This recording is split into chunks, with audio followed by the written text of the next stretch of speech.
करीब से देखा है।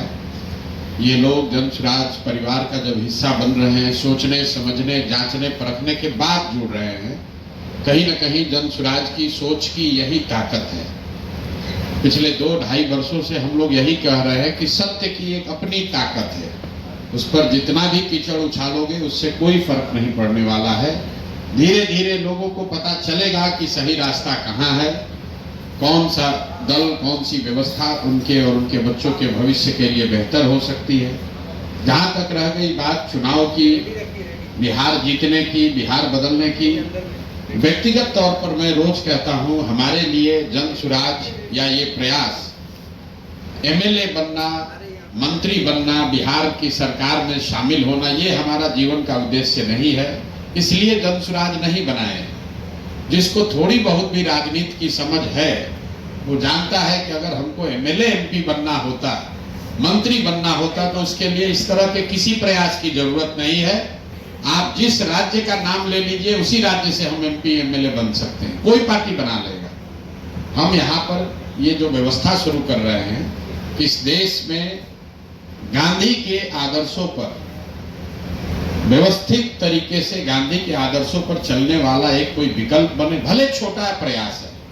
आज ये आपको छोटा पौधा दिख सकता है, लेकिन जब कोई भी चीज आप शुरू करते हैं वो छोटा ही होगा।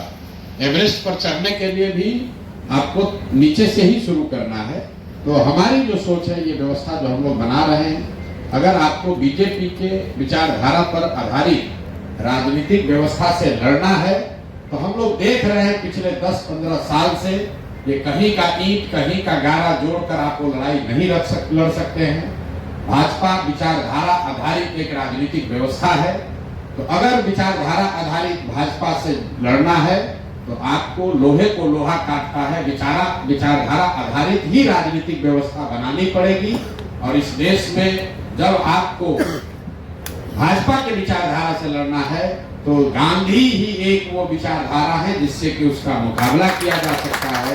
तो जन स्वराज बिहार में चुनाव लड़के सत्ता में काबिज होने का अभियान नहीं है। ये आजादी से पहले जो महात्मा गांधी की कांग्रेस थी, उस तरह की व्यवस्था को पुनर्जीवित करने का अभियान है। ये अभियान है उन सारे बिहार के लोगों के लिए जो समझते हैं कि बिहार में विकल्प के अभाव में पिछले 30-35 साल से लालू जी के डर से भाजपा को और भाजपा के डर से लालू जी को जो वोट देने की परिपाटी चली आ रही है, जो राजनीतिक बंधुआ मजदूरी का माहौल है, उससे अगर अपने और अपने बच्चों को निकालना है तो एक नई व्यवस्था बनानी पड़ेगी। उसी व्यवस्था का नाम है जन स्वराज। जन स्वराज किसी व्यक्ति का दल नहीं है, ये प्रशांत किशोर का दल नहीं है, किसी जाति किसी समाज का दल नहीं है, किसी परिवार का दल नहीं है। ये बिहार के उन सारे लोगों का दल है जो चाहता है कि बिहार में भी ये राजनीतिक बंधुआ मजदूरी खत्म हो, बिहार में भी अपने बच्चों, हम लोग के बच्चों के लिए पढ़ाई और रोजगार हो, बिहार भी देश के अन्य कई राज्यों की तरह विकास की दौड़ में शामिल हो।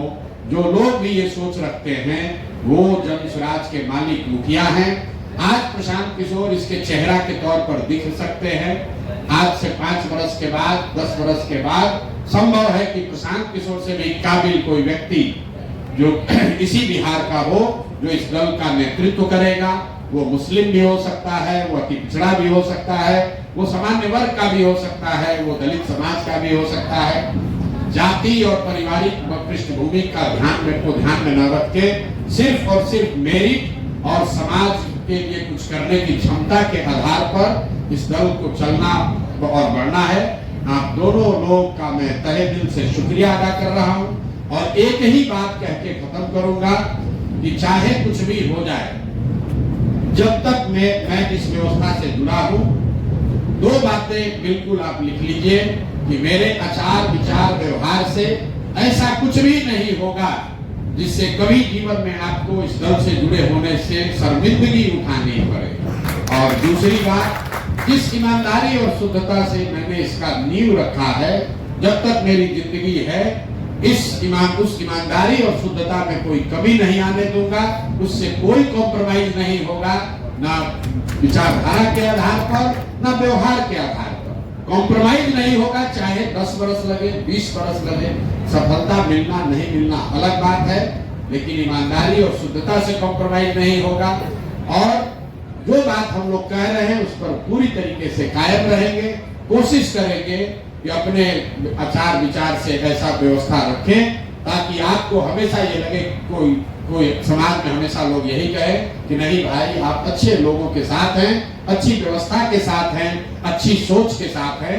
जीत और हार तो ऊपर वाला तय करता है, हम लोग निमित्त मात्र हैं, हम लोग अपना काम कर सकते हैं, लेकिन अच्छा करेंगे, अच्छी सोच के साथ करेंगे, अच्छी भावना के साथ करेंगे तो लोगों की दुआओं में दम है, जीत तो अपने आप मिलेगी। इन्हीं शब्दों के साथ आप दोनों साथियों का, आप दोनों भाइयों का इस परिवार में फिर से स्वागत, अभिनंदन, शुक्रिया, बहुत बहुत धन्यवाद।